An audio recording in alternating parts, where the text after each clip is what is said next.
sudah sampai di Desa Merapi. Sepanjang jalan ini adalah Merapi ya teman-teman ya.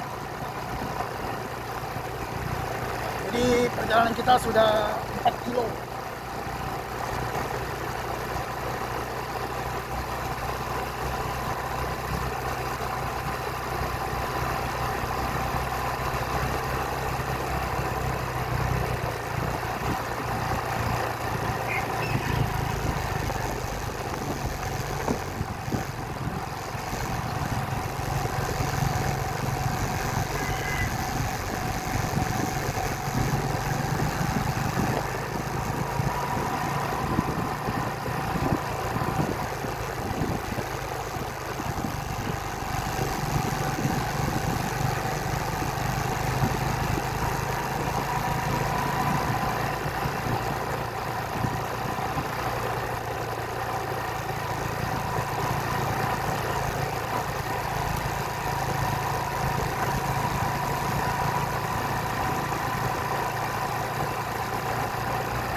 Panjang juga ya, Desa Merapi ini maju juga ya.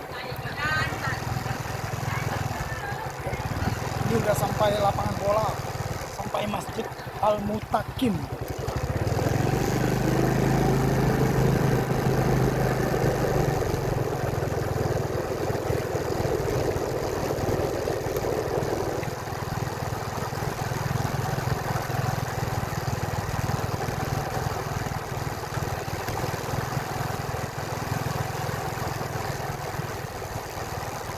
Kayaknya ada jalur sungainya deh di Merapi ya. Saya lihat di sebelah kanan itu kayaknya ada jalur sungainya. Nanti kita akan coba cek ya teman-teman ya, jalur sungainya.